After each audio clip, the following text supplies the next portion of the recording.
Noches. Hola Amy, ¿qué tal? Muy bien por dicha, muchas gracias por preguntar. Listo, vamos a dar inicio a la clase del día de hoy. El tema de hoy es bastante extenso, bastante bonito también, entonces vamos a aprovechar desde inicio. Muy buenas noches a todos. Este es el programa de formación técnica, control de calidad aplicado a la industria de dispositivos médicos. Estamos en el módulo 5, que son herramientas de calidad, y esta es la semana número 4. Rápidamente lo que revisamos la clase anterior fue herramientas 5, gráficas de control, y específicamente de las gráficas de control lo que revisamos y estudiamos fue las gráficas de control XR, que son de promedio y rangos, y de P, que son de defectos. Y lo que vamos a ver en la clase de hoy son herramientas 5, que son las últimas que nos faltaban, que es histogramas, luego herramienta 6, que es gráficas de dispersión, y también vamos a añadir un poco de otras herramientas de calidad, como lo son círculos de calidad, ciclo PHVA y gráficos estadísticos generales. Aquí tenemos el resumen de las 7 herramientas básicas que hemos visto en este módulo. Ya estudiamos lo que fue hojas de verificación, estratificación, diagrama de Pareto, el diagrama causa y efecto también ya lo estudiamos, y las gráficas de control, que fue lo que vimos la semana pasada, en la clase pasada. Y entonces ya vamos a estar terminando con lo que son las 7 herramientas básicas con la clase de hoy, que son histogramas y dispersión. ¿Qué es un histograma? Este es el tema número 1 que vamos a estar estudiando. Y un histograma es un gráfico que usa barras. Y estas barras son para simbolizar cómo se distribuye un conjunto de datos. Usualmente, el más conocido que nosotros vemos cuando vemos un histograma es cuando estamos hablando de distribuciones normales. Y estas distribuciones normales se ven como un grupo de datos que tienen esta curvita que vemos en el ejemplo, una curvita de esta forma. Es decir, los datos se centran principalmente en esta zona media de esa campana y tienen menos datos en lo que son, digamos, que las colas, como se les llama usualmente. Este también sirve para ver rápidamente cómo se ha comportado una muestra basada en una variable que siempre es numérica o cuantitativa. Y también este histograma permite identificar patrones, tendencias y valores atípicos en los datos también. Y esto facilita el análisis y la interpretación de la información estadística. ¿Por qué? Porque si nosotros vemos valores acá que están fuera de la curvita, valores acá, esos pueden ser valores atípicos. También, aunque usualmente vemos este tipo de curva y que esto es una distribución normal, también vamos a ver más adelante que existen otros tipos de distribuciones, y eso nos ayudan a entender esos otros tipos de distribuciones, que por ejemplo hay dos variables que hay que estudiar, que por ejemplo hay distribuciones que son bimodales, por ejemplo. Eso significa que tenemos una variable y tenemos otra variable en un solo grupo de datos. Entonces, ¿qué significa? Que, por ejemplo, variable X y Y tienen una distribución diferente. Entonces, por eso estas distribuciones nos ayudan a entender cómo se pueden comportar ese conjunto de datos y cómo ir a hacer revisiones y análisis también después, una vez que conozcamos ese tipo de distribución. ¿Cuál es la estructura de un histograma? En el eje vertical, ¿cuál es el eje vertical? Este que vemos acá. Encontramos la frecuencia, es decir, las veces que se repiten los valores, y en el horizontal, que es este de aquí abajo, vamos a ver la variable de estudio. Para el caso de una variable continua, estos valores serán intervalos. Aquí podemos ver intervalos también. Entonces, aquí que vemos frecuencia y aquí que vemos el valor. Entonces, por ejemplo, estamos estudiando la edad en que los niños o adolescentes, iba a decir, se pierden los dientes que se le llaman comúnmente de leche, pero ahí veo datos como de 10, 11, 12, 13 y 14. ¿Qué otro ejemplo podríamos tomar? cantidad de veces en que una persona corre. ¿Cuántos kilómetros una persona corre? Usualmente una persona de entre 25 y 40 años, por decir algo. Entonces, si esa es la variable que estamos estudiando, podemos decir que eh, una persona corre 7 kilómetros 0 veces, corre 8, 2.5 veces, más un poquito menos de tal vez del 2. Una persona corre, esto es un poquito menos del 9, pareciera 7, 8, esto es 9 más bien, 9, 8 veces, 10, 20 veces y así. Esto es por dar un ejemplo aleatorio. Entonces, esa es la forma de interpretar. Estos son los valores de la variable que estamos estudiando, las veces en que, dependiendo del estudio, no sé, tal vez si es de alimentación, las veces en que las personas toman agua al día, toman o la cantidad de vasos por día que se toman 7 vasos, 8 vasos, 9 vasos, 10 vasos. Y de esos 7 vasos, ¿cuántos al mes, por decir algo? ¿O cuántos a la semana? ¿Ves? Entonces, esta va a ser la variable y esta es la frecuencia de veces que sale, por decir algo, este número de abajo. O que esa variable de estudio se suma, podríamos decirlo así. Aquí hay un pequeño video que después pueden ver, que es una forma en cómo se construye, pero no vamos a ahondar en por esta vez y por esta clase en este tema, porque nos vamos a dedicar un poco más a la interpretación de lo que es un histograma. Aquí ya pueden ver un ejemplo, cómo se interpreta un histograma. Si el histograma muestra simetría y un solo pico, se asocia que los datos se ajustan a una distribución normal. Eso es lo que yo les decía, que es un solo pico es como que está centrado, ¿verdad? Y ese centrado se ve como una campana y tiene mayores datos en esa parte central, en esa parte, digamos, sí, del medio. Luego, esa campana, que es la distribución normal, se le conoce como de Gauss en honor al matemático que escribe esta distribución. Esto nada más para recordarles que este autor fue y por eso se le llama así, porque fue el encargado, el matemático que hizo todo este estudio de las distribuciones normales. Ahora, ¿cómo se interpreta este que tenemos acá? Se interpreta de la siguiente manera. En este caso, la variable de estudio, recuerdan que es la parte horizontal y aquí vamos a tener la frecuencia. En este caso, lo que se está revisando es la longitud de 100 piezas que fueron escogidas al azar, que ha medido una persona en específico y el valor nominal de la longitud es 600, digamos que es acá. ¿Qué significa? Que tenemos una pieza que tiene una especificación. Esa especificación tiene un rango específico. Aquí, por aquí lo vemos, que es de 599 a 601. Esa es la especificación, la variable de calidad. Las piezas para pasar o para decir que están buenas tienen que sí o sí medir de 599 a 601. Entonces el nominal ahí es de 600. Y entonces vemos que en el gráfico acá la mayoría de las piezas tienen una longitud de entre 599 y 600, o sea, sí están dentro del rango, pero, bueno, y que sí se parece a una campana de Gauss o una campana. Entonces sabemos que es una distribución normal. Aunque tiene ciertos piquitos, aquí lo veía que está más bajito, entonces eso hay que ir a estudiarlo. Pero por lo menos a nivel general pareciera que sí se distribuye de forma normal. Entonces, ¿qué es lo que dice la campana? Nos dice que la frecuencia con la que encontramos piezas con longitudes superiores e inferiores al intervalo disminuye a medida que nos alejamos del intervalo.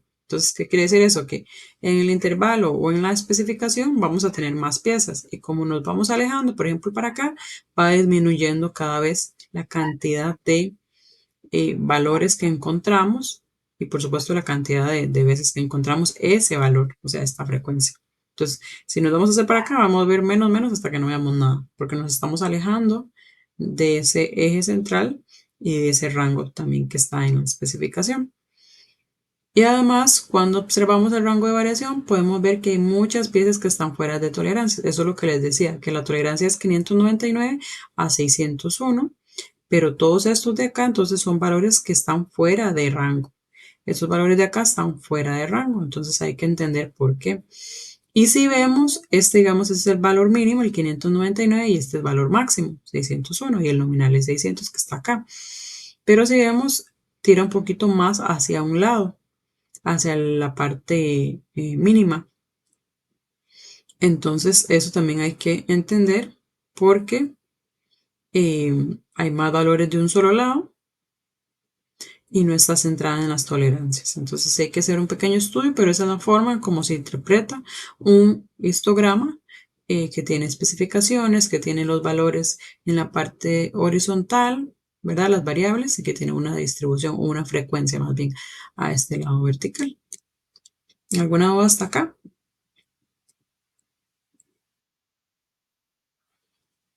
Ok, entonces continuamos.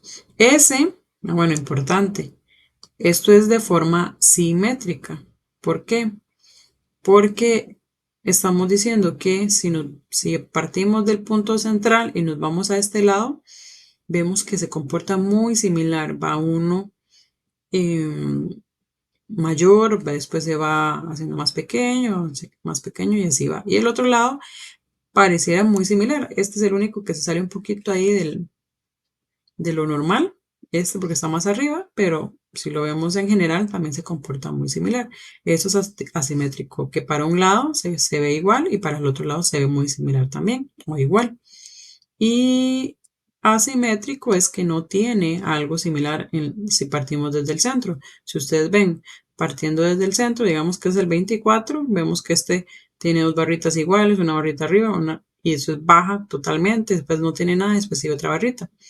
Y al otro lado, totalmente distinto. Entonces, eso es asimétrico, no tiene una simetría a nivel de cómo se comportan esos datos. Ok, ahora, ¿cómo se interpreta este? Primero, que es asimétrico, ¿verdad? Que los datos se muestran de un solo lado, sobre todo, que es en este caso a la derecha. ¿Por qué? Porque aquí, aunque hay un pico a la izquierda, la mayor cantidad de datos está a un solo lado. ¿Lo ven? Entonces, ¿cómo se interpreta en este caso? Que hay un alto número de valores alrededor del pico y que en el caso de la simetría a la derecha los valores se alejan más del pico por la derecha que por la izquierda. O sea que este es el pico, ¿verdad? Donde tenemos mayor frecuencia, este valor, tenemos la frecuencia más alta, o sea que vemos el 16, que es torsión, que esto es fuerza, ese valor de 16 que equivale a torsión, se muestra con mayor frecuencia, es decir, 14 veces encontramos este valor. Pero si partimos de ese valor que es el más alto, vemos que todo tira hasta la derecha. Entonces, es decir, hay menos valores y más cercanos por debajo del pico. Ok, aquí tenemos menos valores y y más lejanos con frecuencia decreciente por encima del pico. ¿Qué significa por encima del pico? Es del 16 tenemos 20, 24 que son valores más altos, pero que va decreciendo, va como hacia abajo también. Y la frecuencia también. Ok. Ahora, ¿cómo se interpretan otras formas de histograma?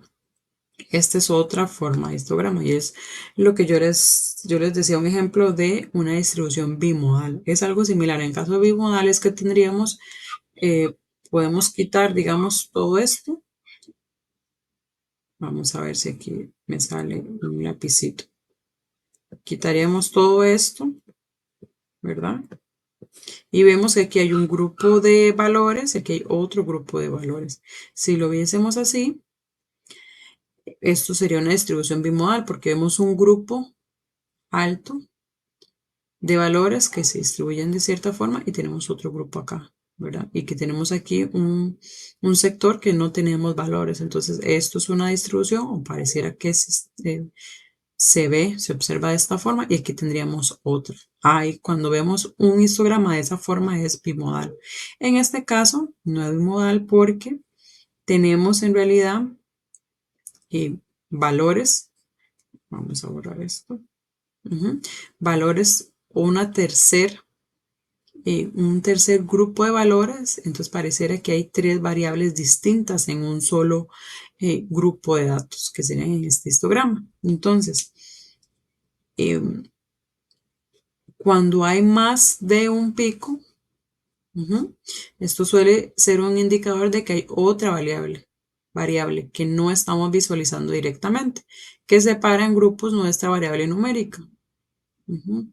Podría tratarse de tiempos de espera de otras semanas versus fin de semana o de piezas fabricadas en la máquina 1 y la 2. ¿Ves? Eso es lo que significa. Entonces, esto nos sirve bastante para ir a entender al proceso qué es lo que está sucediendo.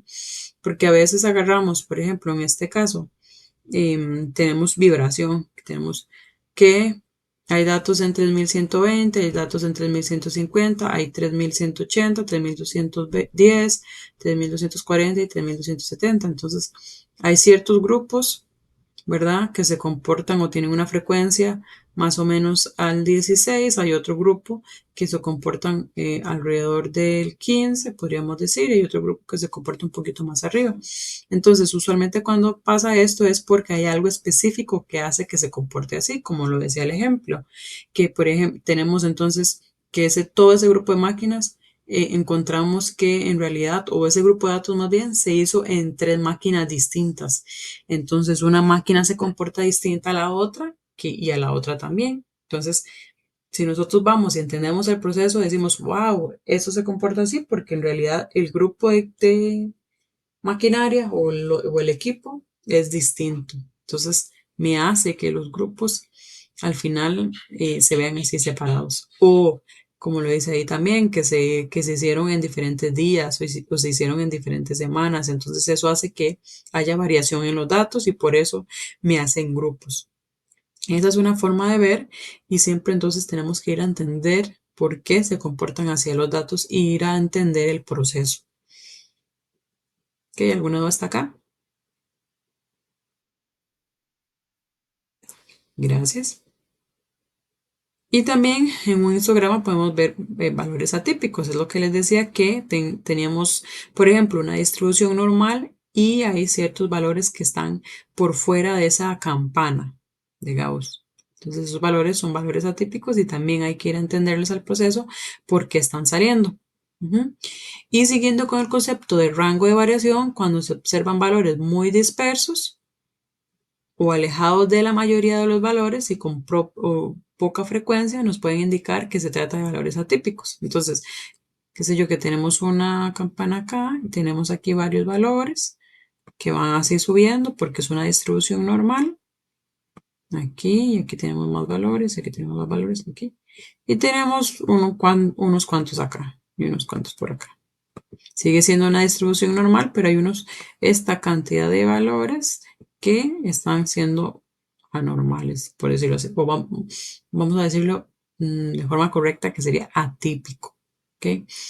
Entonces, esos valores son inusuales y es importante entender, ir a revisar el proceso, como les comenté, el porqué de esos valores. Porque podemos descubrir información muy valiosa. Esos valores atípicos pueden indicar que hubo un defecto de fabricación, por ejemplo, o que hay algo a nivel de materia prima que esté afectando y que haga que esos valores no den similares al resto, o que si estamos comparando el tiempo de espera en un día festivo, simplemente podemos descubrir que hubo un error al entrar al colocar los datos o al revisar los datos o al anotar los datos como tal. Entonces, esos valores atípicos también Cuando hacemos análisis estadístico, usualmente lo que tratamos es que los valores sean representativos de lo que se tiene usualmente, ¿verdad? Y si tenemos valores totalmente típicos, que significan que están fuera de los rangos normales, fuera de los rangos de variación del proceso, entonces esos valores hay que ir a entender qué fue lo que pasó. Y muchas veces con ir a entender qué fue lo que pasó con esos valores, se descubren muchas cosas, muchos defectos, problemas que hay que corregir, entre otras cosas. ¿Ok? Y aquí en el ejemplo vemos una distribución normal y unas distribuciones que son sesgadas. Entonces, en esta primera tiene un sesgo positivo y en esta tiene un sesgo negativo. ¿Y eso qué significa? Que simplemente los datos en vez de o en lugar de distribuirse o tener la mayoría de sus datos en la parte central, que sería el nominal, se distribuyen hacia un solo lado, la mayoría de los datos. O sea, hay más datos a un solo lado y, y al otro también. Entonces, si está hacia el lado izquierdo sería positivo y si está hacia el lado derecho, esta parte sería negativo.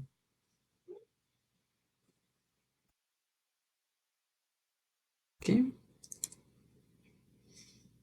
Y hasta acá estaríamos con los histogramas. Si tienen alguna duda, por favor me lo indican.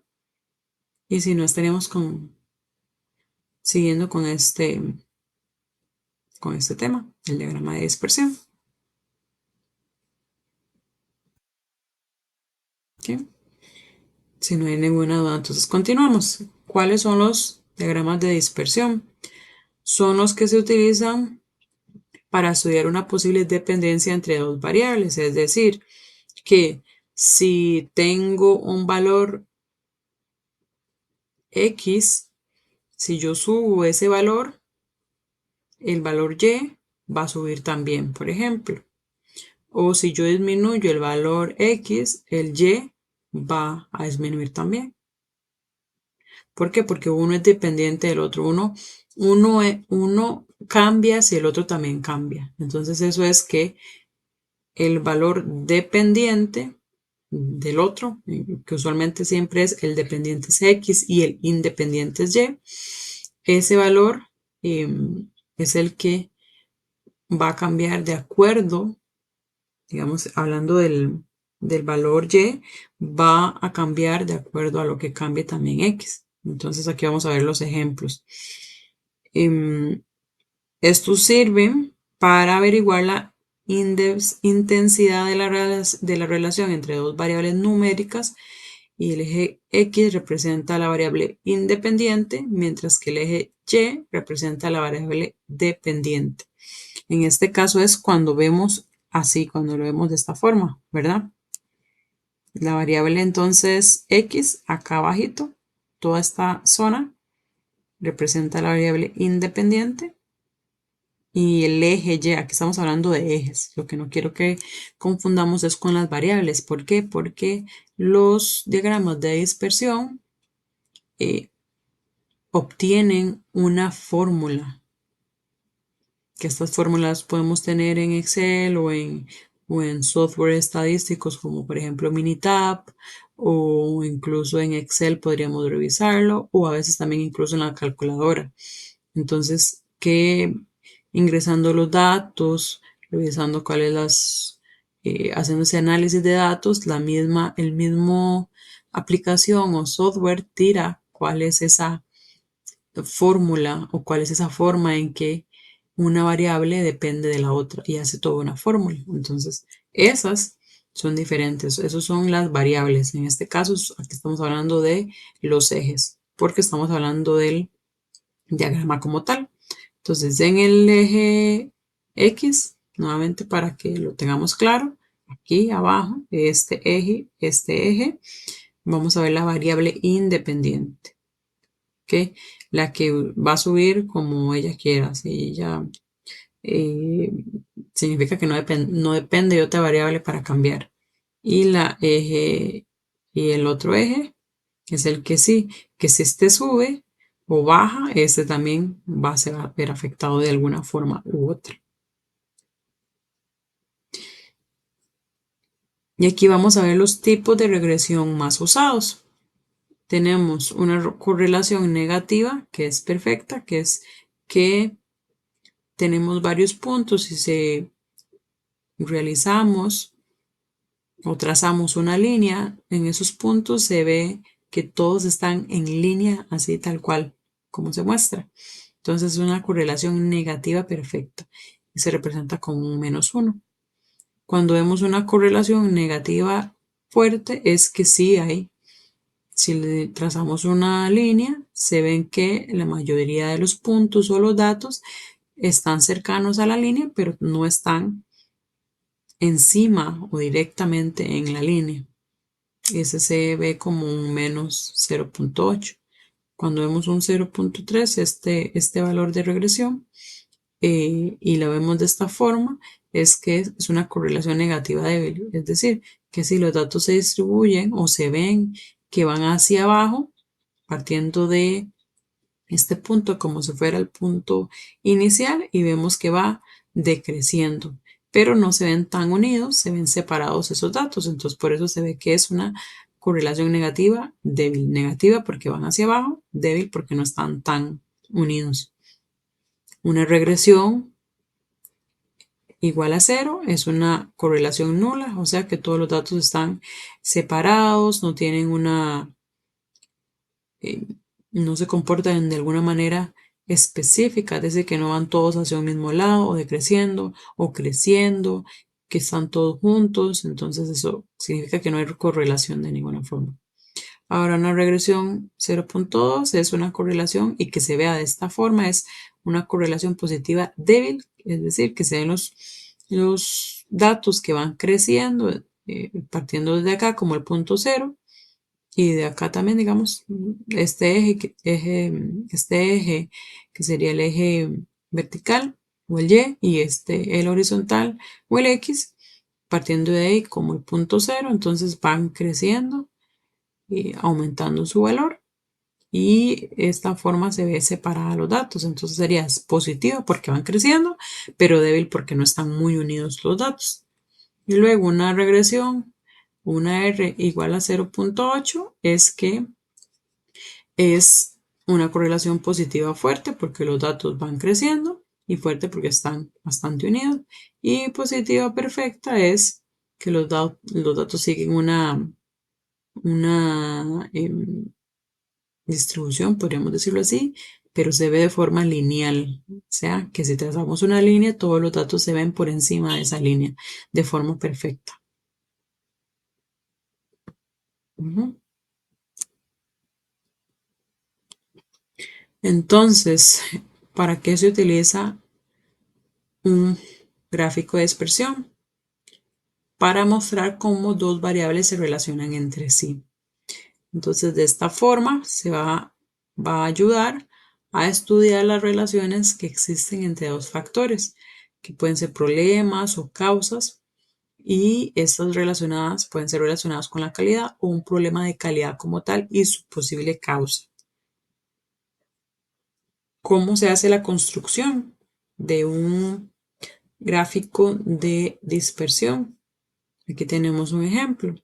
Tenemos que se calculan las ventas de cierto producto por trimestre y aquí tenemos la tabla de esa cantidad de ventas. Entonces en el trimestre 1 tenemos 600 ventas, en el trimestre 2 1550 y así sucesivamente hasta llegar al trimestre 12.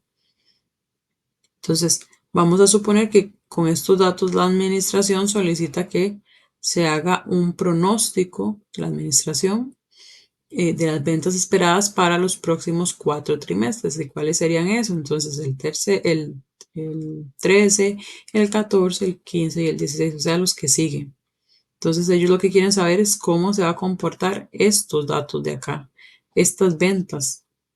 Pero lo que tenemos son valores eh, pasados, de trimestres pasados, pero podemos ver podemos hacer ese análisis con un gráfico de dispersión. Entonces tenemos que averiguar la variable a y b de la ecuación de regresión, que vamos a ver más adelante. Esta es la ecuación que yo les comentaba y que se puede hacer de forma o por medio de la calculadora. Entonces, para conocer cuál es esa fórmula o esa ecuación, podemos hacerlo a través de la calculadora. Entonces, en el punto 1 vamos a irnos al modo 3, que es este que dice stat, que significa estadística. Luego nos vamos a ir al 2, que dice a más bx, que es como la ecuación de regresión.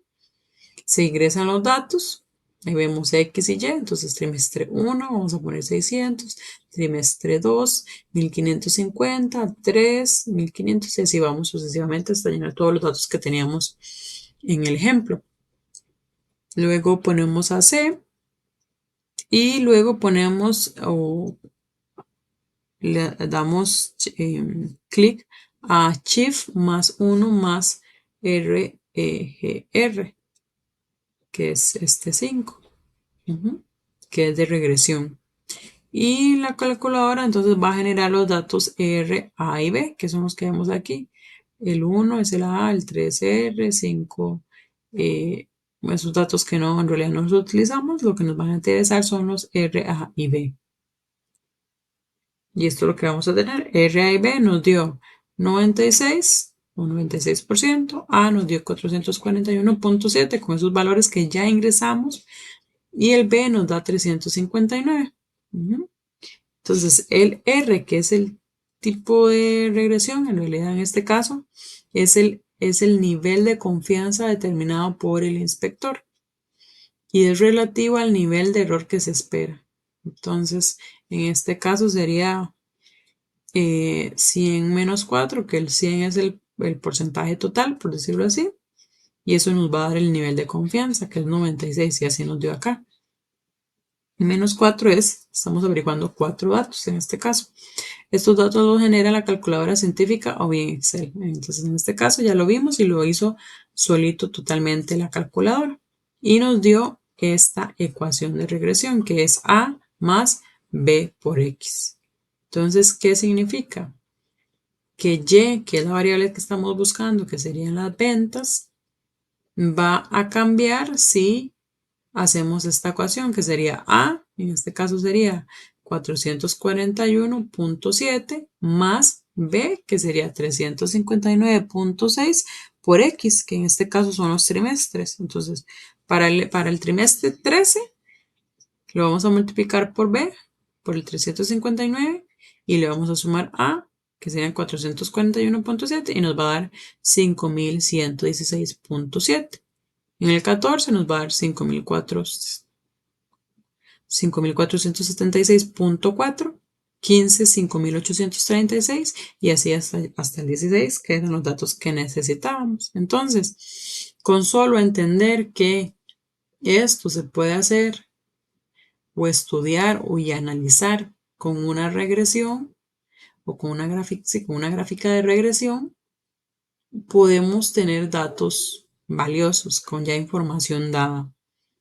Pero es entender primero eso, ok, si yo cambio las ventas o si yo cambio el trimestre, me cambia, me podría cambiar también. Entonces uno hace ese análisis, puede hacerlo a través de la calculadora como ya lo revisamos y vemos que efectivamente sí, hay una ecuación, hay una correlación y eso nos va a permitir entonces hacer análisis de datos de forma más sencilla o de forma efectiva también. ¿Sí? Entonces, ahora ya teniendo esos datos y los datos anteriores, podemos graficarlos, podemos ver aquí las frecuencias y los valores y eh, se dibuja una línea con los datos que se generan a través de la ecuación de regresión. Y esta línea se llama predicción con nivel de confianza R, en este caso el 96%, que fue el que nosotros ya encontramos anteriormente con la calculadora.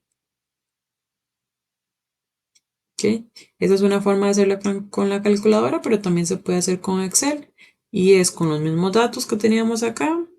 Se inserta un gráfico de dispersión, que es este.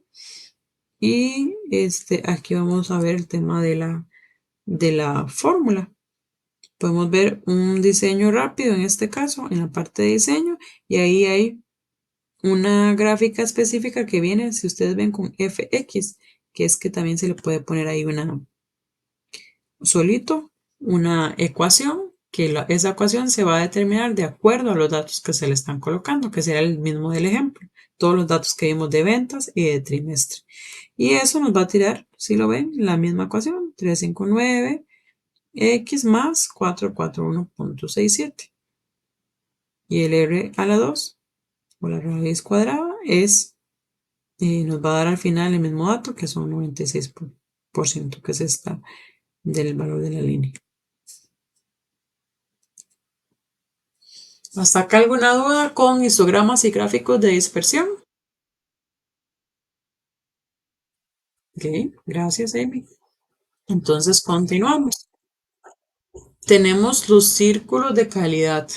Esto ya no es un tema tanto de gráficos como tal, sino es una forma de colaborar, de comunicación entre un grupo de personas para mejorar la calidad, para revisar algún problema, algún defecto o algún problema, sí, problema de calidad, podríamos decirlo, y sirve para hacer ese análisis en grupo.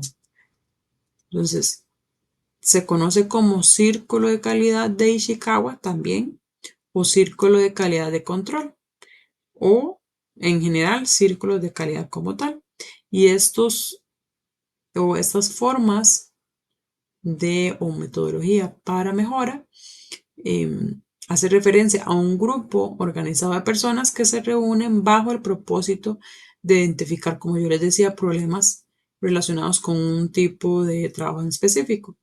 Entonces, lo que pasa aquí y cuando se utiliza con un mismo grupo de personas. Entonces, que mi departamento de calidad de inspección tenemos un problema en específico, entonces los mismos de ese grupo se reúnen y empiezan a revisar cuál es ese problema y también a buscar cuál sería la solución.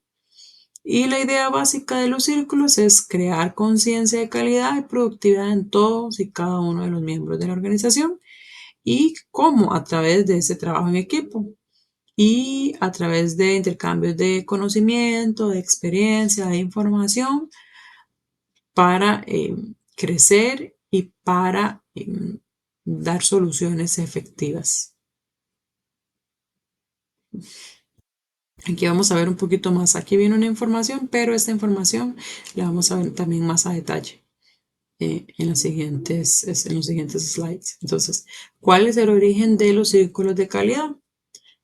Como la mayoría de estos que hemos visto, de estos metodologías de calidad o para mejora de la calidad, fue implantada originalmente en empresas de cultura oriental, es decir, en la parte asiática, China, Japón, principalmente Japón en muchos de los casos, pero que no fue tan efectiva en organizaciones de la parte occidental, digamos que incluso aquí a veces toman Europa, parte de América, entonces que tal vez no fue tan popular, pero con ciertas adaptaciones o modificaciones, su práctica ha sido también efectiva a nivel de estas zonas.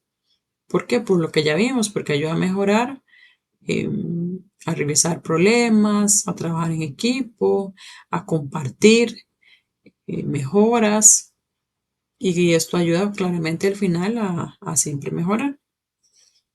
Entonces, ¿cuál es la situación ideal? Que busca una buena práctica que permita la generación de forma espontánea y por iniciativa de los propios miembros, mejoras, soluciones, eh, intercambio de ideas para eso, para al final mejorar cualquier problema que se esté revisando. Y estas son las características de los círculos de calidad, lo que yo les decía que íbamos a ver de la tablita de un cuadrito que ven anteriormente. Entonces, son grupos pequeños, pueden participar entre 4 y 8 personas. Los integrantes deben trabajar bajo el mismo jefe o supervisor quien a su vez es también integrante del círculo.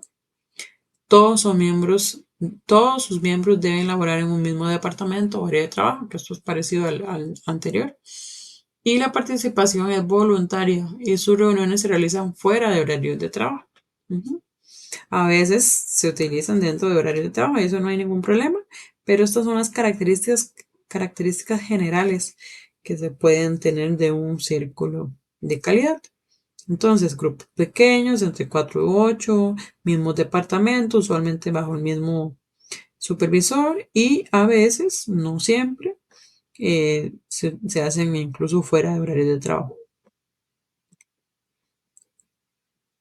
¿Y cuáles son los beneficios de hacer un círculo de calidad?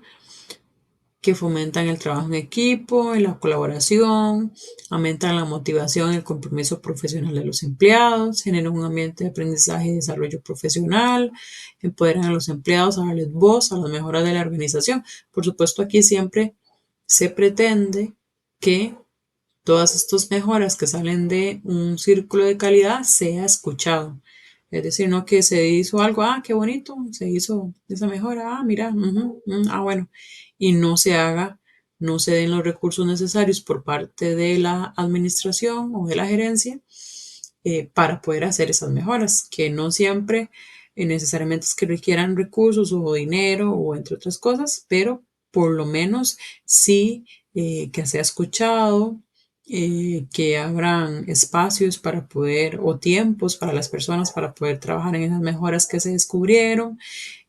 Muchas de las veces sí se necesita algún tipo de recurso, no necesariamente monetario, pero sí como de tiempo o de recursos de otras personas o sí, tiempo de otro departamento para que me ayude con esta validación o que ayude con esta verificación o estas inspecciones o que este otro departamento, por ejemplo, de compras, ayude a comprar esto para poder ya implementar esto que estamos proponiendo. Entonces, sí, siempre es importante que la administración sea parte o fomente sus círculos de calidad también. Y también contribuyen a la creación de una cultura de mejora continua. ¿Cuáles son otros beneficios de los círculos de calidad?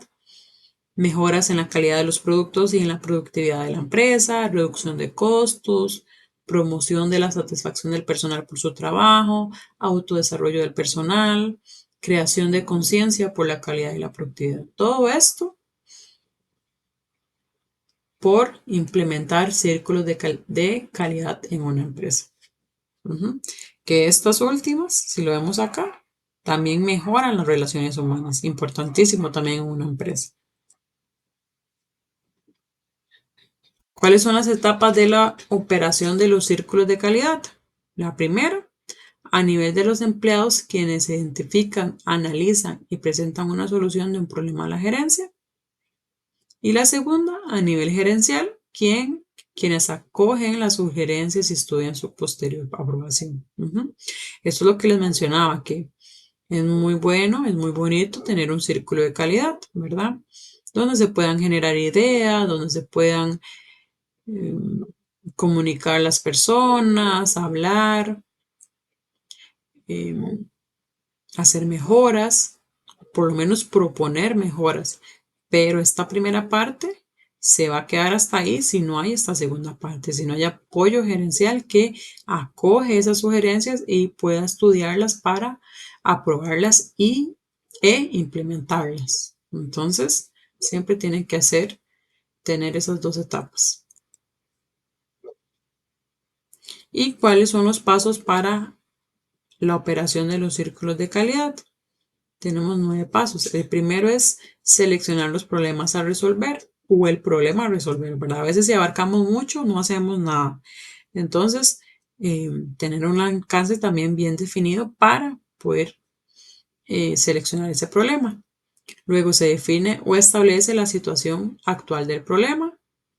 Luego se analiza el problema, se obtienen datos y la información necesaria, se definen las alternativas de solución y decisión por consenso del grupo que se está haciendo, que debería ser entre 4 y 8. Se define el plan de implementación, se presenta el plan para su ejecución, se ejecuta el plan, se evalúan los resultados, que son confirmación del defecto de la mejora realizada e implementación, y luego se tiene un control para mantener el efecto de la mejora. Entonces, hasta acá llegamos con los círculos de calidad. Ahora vamos a irnos al ciclo PHVA o PDCA.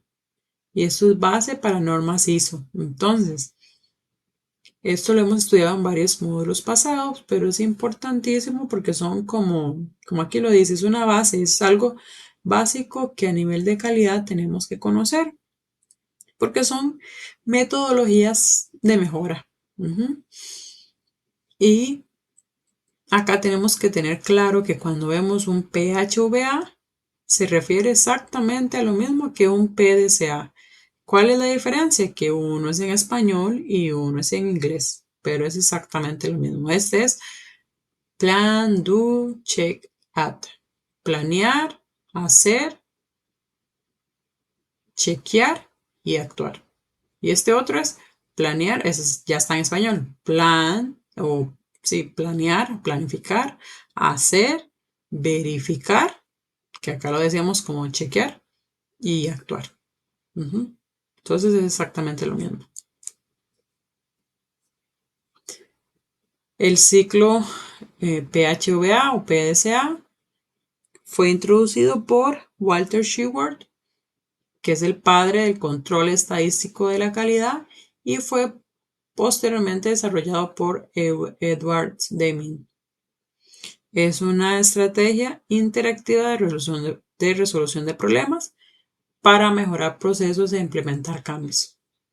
Y este es un método de mejoras continuas que se ejecuta una sola vez, que no se ejecuta más bien una sola vez, sino que es una espiral. Entonces vamos a planear, después hacemos eso que planeamos, verificamos que todo esté correcto según nuestra planeación y luego revisamos esos controles o podemos decir que actuamos.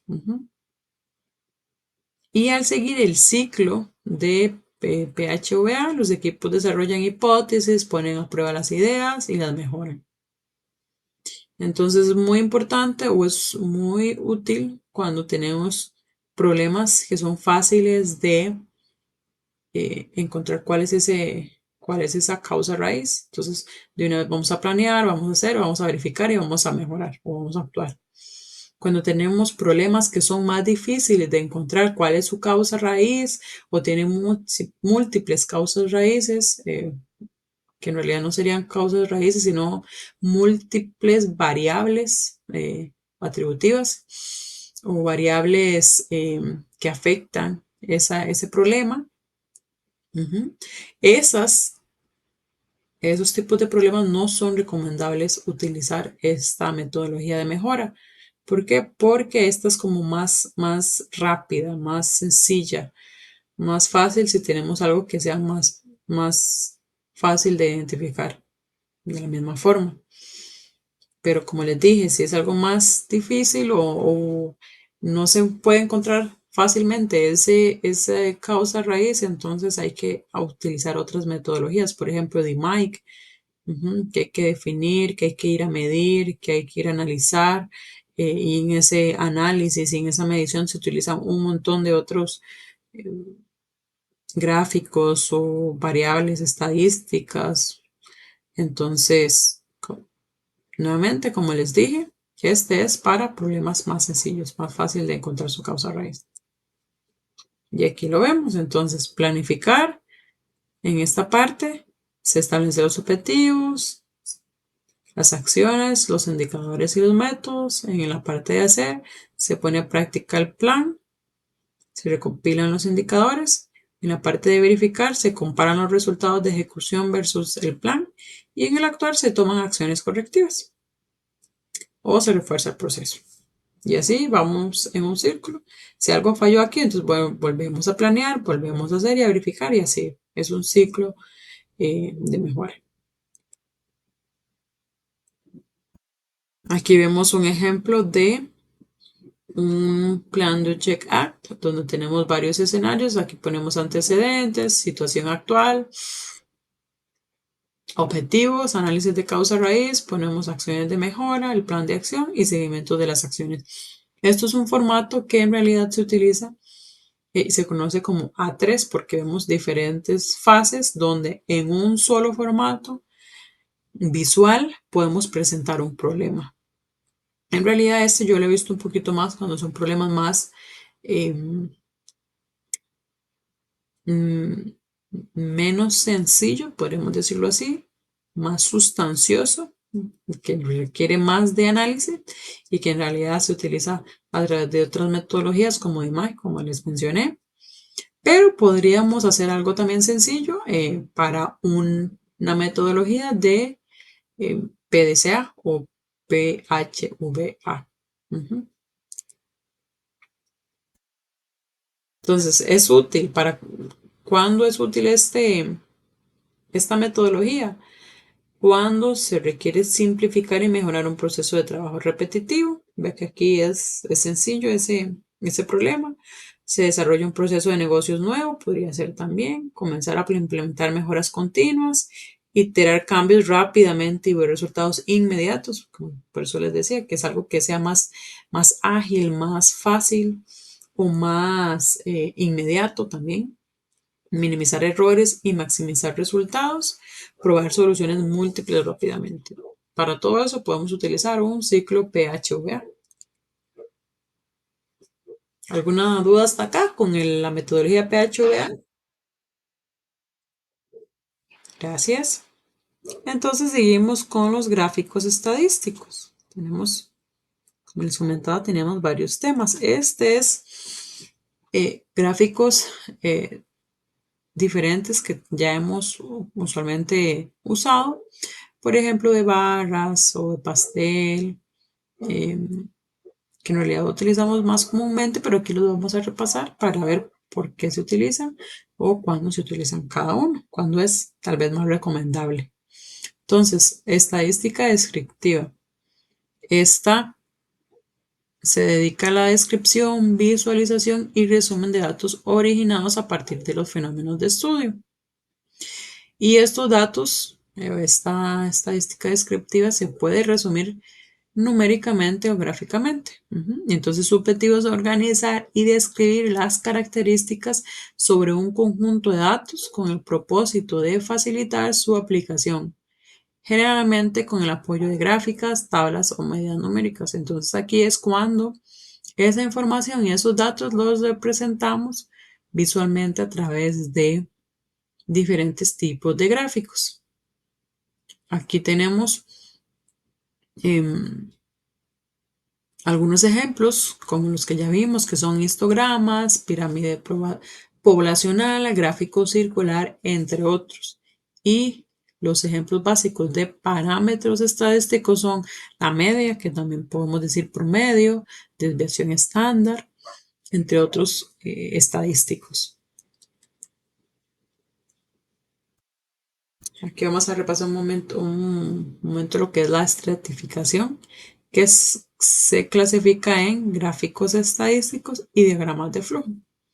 Y estos diagramas de flujo fueron los que ya estudiamos la semana pasada. Y los gráficos estadísticos son los que vamos a estudiar hoy.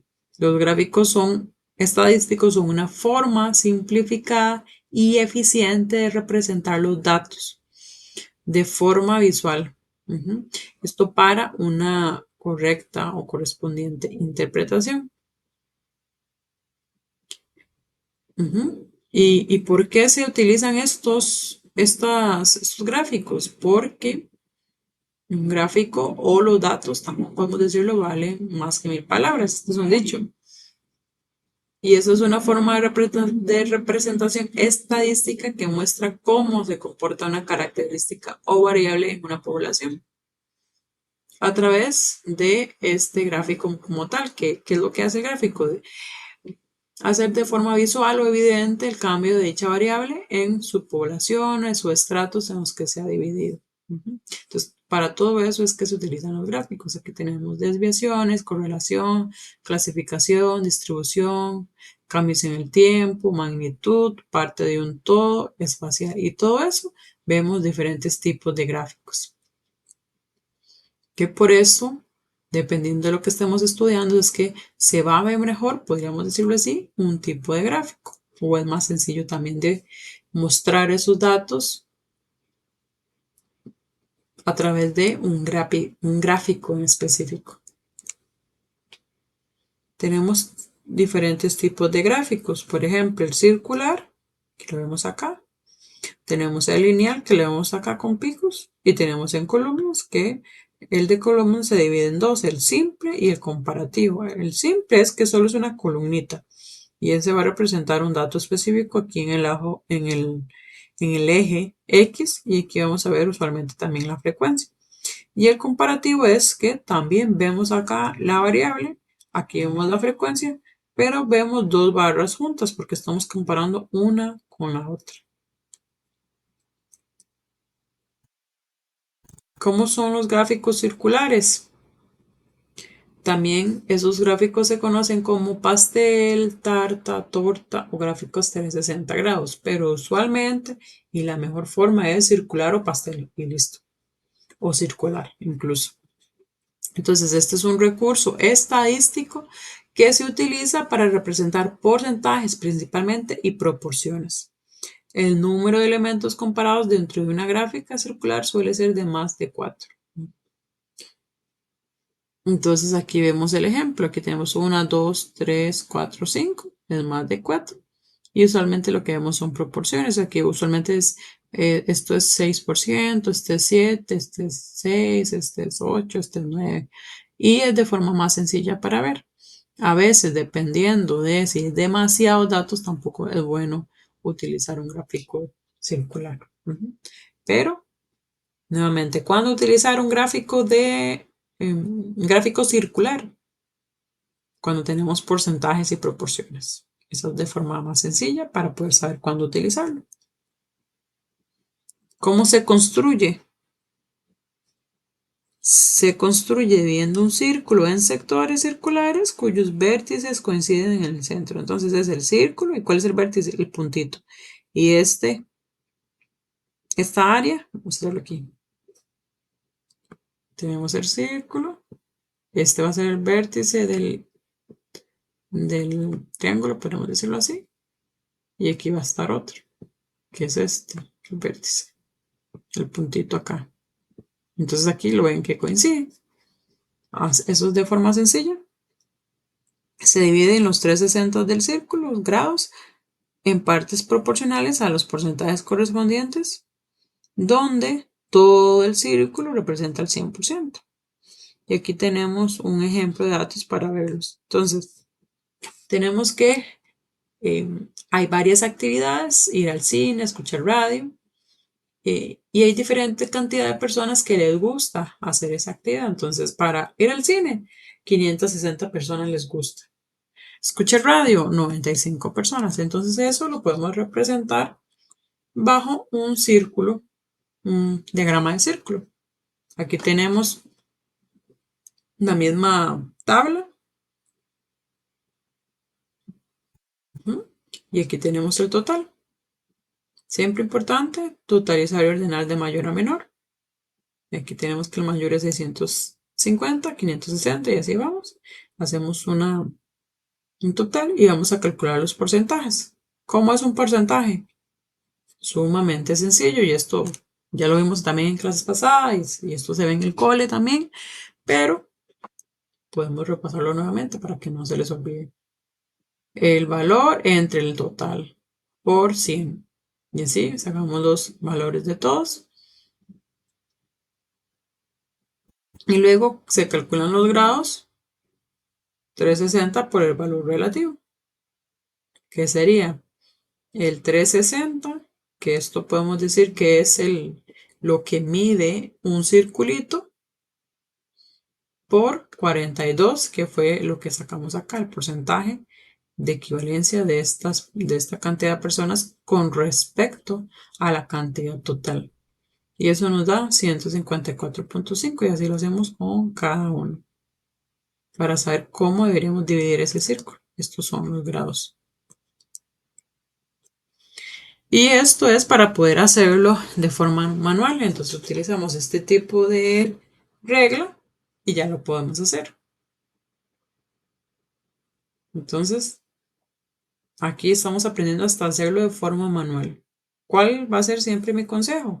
Claramente, entendamos, realicemos tal vez una vez de forma manual, pero a nivel de trabajo, a nivel de eh, vida real, por decirlo así, siempre saber cómo hacerlo a través de las herramientas más sencillas. Software, Excel, Word incluso. Y lo hacemos de forma más rápida. Y luego nada más se van a agregar los títulos, se van a agregar etiquetas y la leyenda, muy sencillo. Y listo. Ahora seguimos con el gráfico lineal. Esta gráfica nos muestra la forma en que cambia una variable con respecto a los valores puntuales e intervalos de una segunda variable, que generalmente es el tiempo. Cuando tenemos un análisis de datos que tiene un tiempo, siempre es lineal lo mejor. Esta es la mejor forma de revisar estos tipos de datos. Entonces, ya vimos anteriormente, el gráfico es circular. ¿Cuándo se utiliza principalmente? Cuando tenemos proporciones y porcentajes. ¿Cuándo utilizamos los gráficos lineales? Cuando tenemos una variable que cambia con respecto a otra, que esa otra usualmente, no siempre, pero usualmente es tiempo, días o horarios, ¿verdad? Todo eso nos va a dar rápidamente la conclusión de, ok, para eso un gráfico lineal.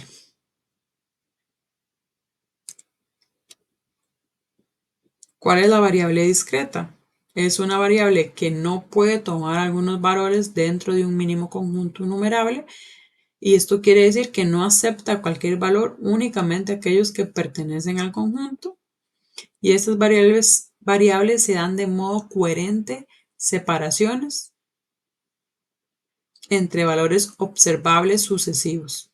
Dicho o de otra forma dicho, se determina una variable discreta como la variable que hay entre dos valores observables potencialmente. Hay por lo menos un valor no observable potencialmente. Esa es una variable discreta. Y aquí vemos ejemplos de cómo se puede hacer un gráfico lineal y que utilizamos variables también discretas. Aquí podemos hacer iguales ambos ejes combinados con diferentes distribuciones o diferentes frecuencias acá y hacemos los ejes, que es lo principal para hacer un gráfico de esa forma. Hacemos un plano aquí, un ángulo recto, los pares ordenados que son X y Y. Aquí vamos a ver cuáles son las variables que vamos a utilizar, que puede ser, bueno, son principalmente cualitativas o más bien cuantitativas y series de tiempo. Y aquí el eje Y, que sería la frecuencia, la cantidad, los valores. Y aquí ya tenemos unos datos que podemos usar de esa forma. Tenemos el mes, que esto es como un tiempo, ¿verdad? Una escala.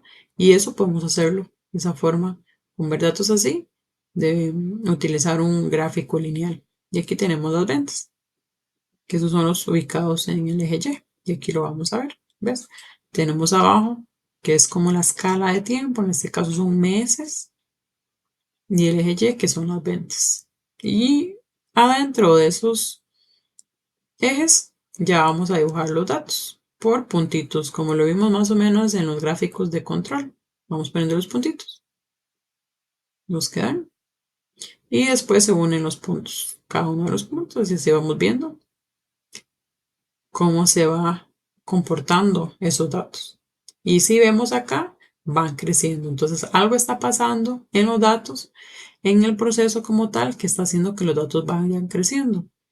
¿Qué significa? Bueno, estamos subiendo, es algo muy bueno, por ejemplo, porque es el caso de las ventas. ¿Cuáles son los errores que he visto a nivel de gráficas lineales? Que a veces tenemos datos, tenemos meses, como en este caso, tenemos años y tenemos enero, febrero, marzo, abril de otro año y no se ponen lineales.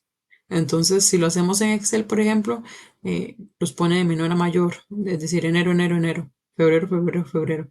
Pero tal vez este enero, enero, claramente va a ser de un año y después el otro enero va a ser del otro año. Y por hacerlo así y no revisar el comportamiento lógico de una serie de tiempo, entonces cuando vemos y graficamos acá no tiene ningún sentido porque no lo estamos haciendo lineal. Entonces, importantísimo eso. No olviden revisar los datos que tengan una secuencia lógica aquí en la parte de la serie de tiempo, que si empieza enero, el siguiente sea el mes consecutivo, no que sea enero y después marzo y después junio, porque simplemente agarró de mayor a menor y mayor a menor significa eh,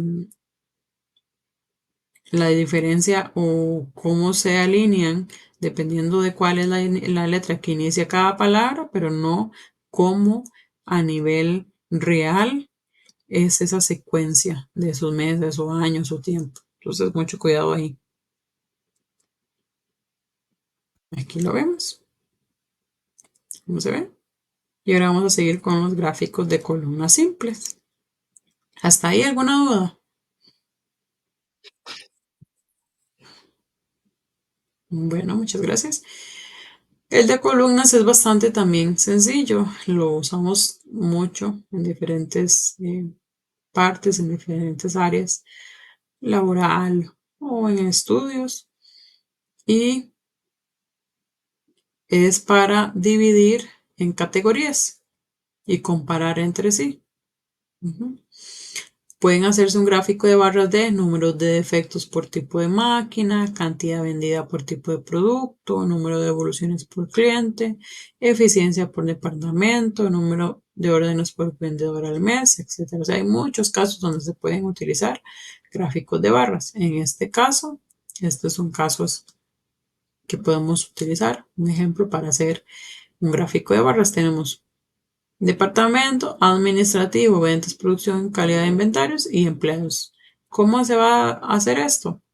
Usualmente estos, que son las palabras, se van a ver en el eje X y las cantidades en el eje Y, los datos numéricos. Entonces, aquí lo ven, administrativo, ventas, producción y aquí los datos numéricos en el eje vertical. Vamos a poner un título, por supuesto, y vamos a poner también cómo se llaman esos ejes. Y aquí lo vemos así.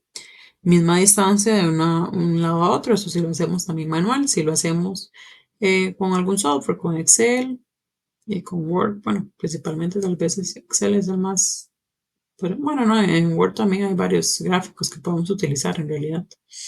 Cualquiera de esas herramientas que utilizamos hoy en día, ellos van a dar una distancia ya dada, entonces ahí no tendríamos que preocuparnos. Y esos mismos gráficos de columnas comparativas podemos hacerlo, o esos mismos gráficos de barras podemos hacerlo de forma comparativa, que es uno de los ejemplos que vimos al inicio cuando estamos viendo los gráficos estadísticos. Y es para comparar diferentes variables y a la vez compararlas con diferentes factores de una misma variable con el fin de comparar al final, pues estamos siempre comparando en mismo plano. Entonces, en este caso, ¿cuál es la variable esta misma? El departamento, Big, Orion, Dynamics, Superstift. Estos son un departamento como tal, que se llama así, de esta forma bastante diferente. Y acá tenemos un turno, que vamos a comparar el turno A con el turno B. ¿Por qué? Porque este departamento que tiene estos nombres distintos, este turno y este otro turno tienen una producción distinta. Este turno A tiene 30, este tiene 20, o sea, en este departamento. Pero si nos vamos al segundo departamento, Orion, vemos que el turno A no tiene el mismo comportamiento. En este caso, tiene menor cantidad de producción que el turno B. Entonces aquí tienen es algo bastante interesante de ir a entender al proceso para ver qué está sucediendo.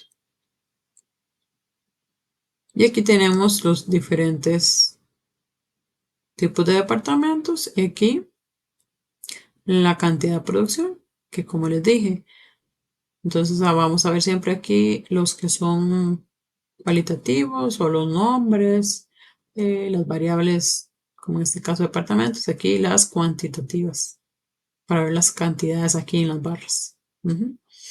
Y aquí tenemos un turno A y un turno B. Y entonces vamos a graficar los dos gráficos de aquí para poder comparar el turno A con el turno B, turno A con turno B. Y por una misma variable, que sería un mismo departamento. Este mismo departamento se comporta distinto en el turno A que en el turno B, pero ¿por qué? Y ahí vamos a ir a investigar. Y que hay otro link que podemos utilizar para conocer un poquito más de la construcción en Excel principalmente, por si lo quieren ver, que yo se los aconsejaría. Y estaríamos terminando hasta acá. No sé si tienen alguna duda, consulta. Se fueron bastantes temas, pero la parte final de gráficas estadísticas es un poquito más sencilla. Son gráficos que son muy utilizados. Mi recomendación es entendamos primero para qué se utilizan y cómo interpretarlos, igual como los histogramas, igual como los de dispersión. Muchas veces los vemos, pero no entendemos qué significan. O a veces tenemos un problema y no sabemos qué herramienta utilizar. Entonces, muy importante para que repasen estos temas es entender, interiorizar, ver cómo aplicarlo. Y si podemos empezar en nuestros trabajos o incluso en el estudio a utilizarlos, mucho mejor. ¿Alguna duda? ¿Ok? Entonces estaríamos hasta acá el día de hoy. Muchas gracias a todos y que pasen una buena noche. Hasta luego.